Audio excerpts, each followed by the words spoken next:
A decisão do Supremo está completamente certa, então, Pedro?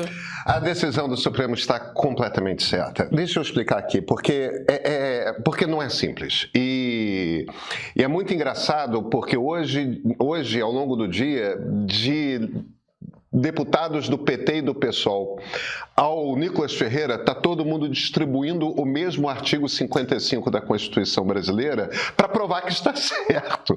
Então fica aquela coisa, tá vendo como está certo? Tá vendo como está certo? Se está todo mundo citando o mesmo artigo para dizer que está certo, coitados de nós jornalistas. Eu liguei para uma fonte, que é um advogado eleitoral, para perguntar, eu não estou entendendo nada, me explica quem é que está certo nessa história, porque de fato a gente está nesse momento em que Supremo e Congresso estão brincando de truco e está cada um tentando dar uma cartada maior, e é natural num determinado momento que comece a deixar de ser claro qual dos poderes está exagerando nos limites do seu poder. Mas vamos lá.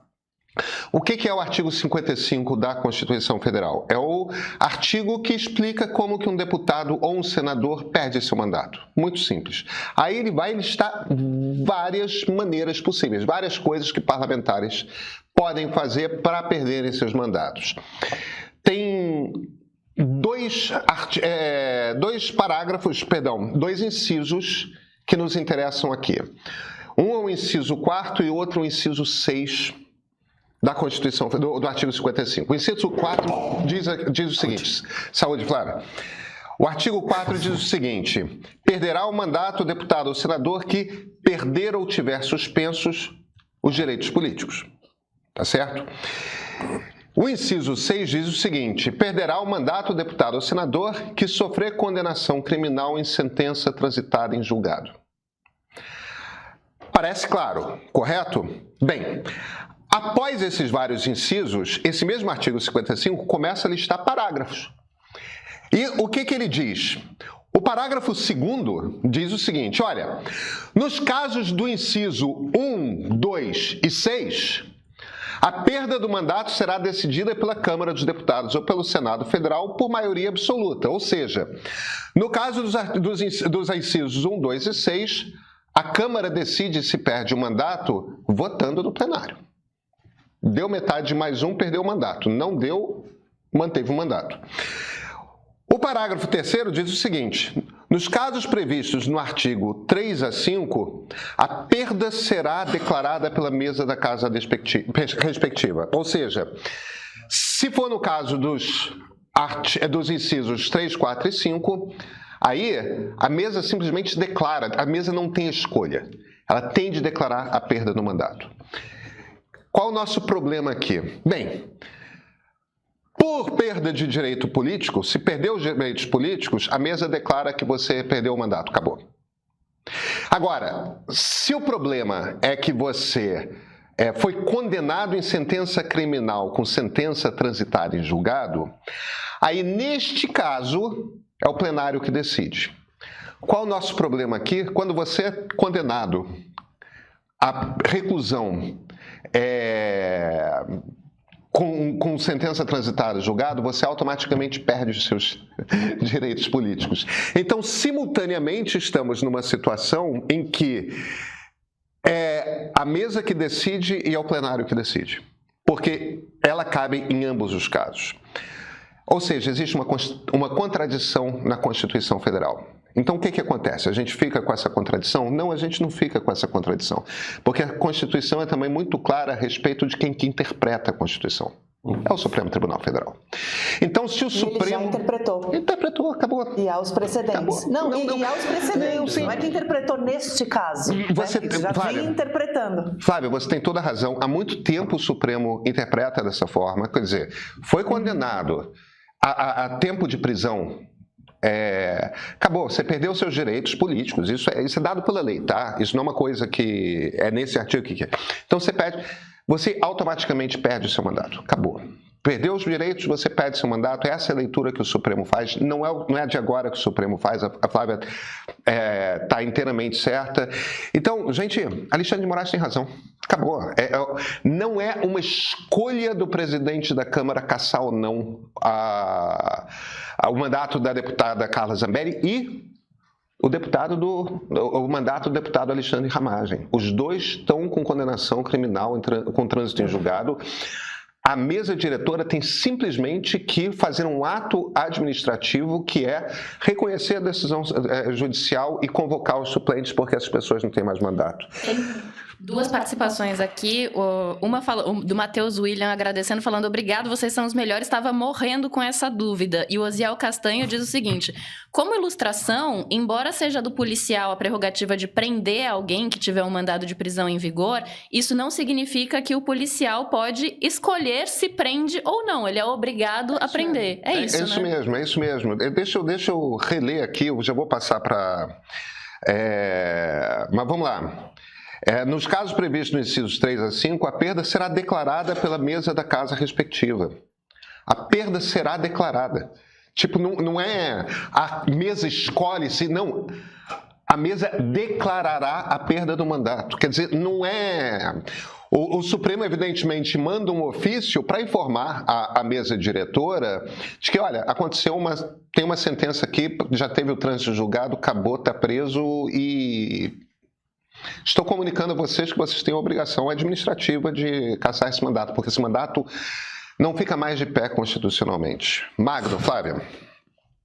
Deixa eu só aproveitar, antes de passar para o Magno, e aí não é uma análise, é só pegando aqui o voto do ministro Alexandre de Moraes, que anulou a sessão da Câmara que desobedeceu a sua decisão anterior. O que o ministro Alexandre faz é recuperar justamente esses precedentes já estabelecidos pelo Supremo Tribunal em outros casos de cassação de mandatos, enfim, de condenação e eventuais cassações.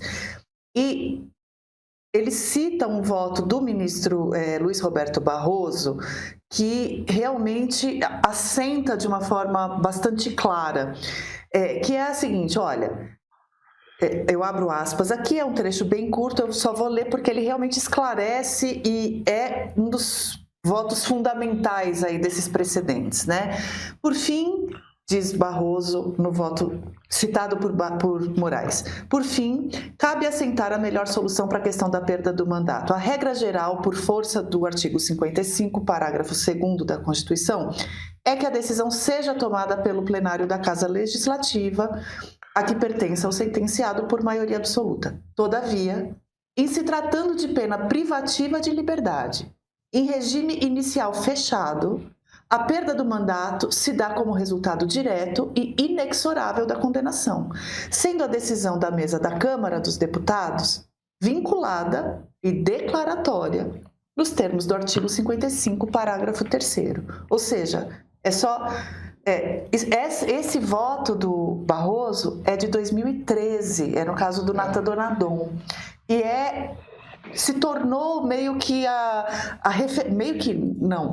referência de precedente para o Supremo Tribunal Federal decidir em casos assim. O mandato, a condenação é de prisão, transitado em julgado, a mesa tem apenas que declarar a decisão do Supremo.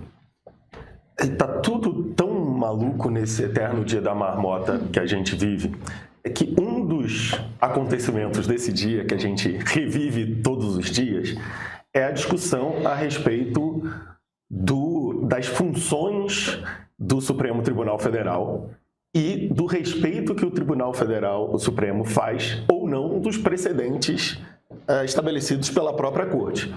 Bom, nesse caso, nós temos os dois pontos bastante assentados, né? O Supremo Tribunal Federal literalmente tem como sua principal função desempatar, interpretar à Constituição brasileira, né? Quando há questões, você recorre ao Supremo Tribunal Federal e o Supremo Tribunal Federal interpreta, esclarece o que a Constituição quis dizer nesse caso. Então, o Supremo Tribunal Federal, nesse caso, decide, obviamente, dentro das suas prerrogativas. Outra coisa, também decide baseado em precedentes estabelecidos pela própria Corte, que é parte do que se discute sobre a atuação do Supremo Tribunal Federal nos últimos anos, que diz respeito aos seus procedimentos, diz respeito ao que tinha decidido antes, que ultrapassa a linha das prerrogativas clássicas do Supremo. Nada disso está em jogo aqui. Está em jogo funções clássicas completamente aceitadas, ponto pacífico do Supremo Tribunal Federal, que decidiu.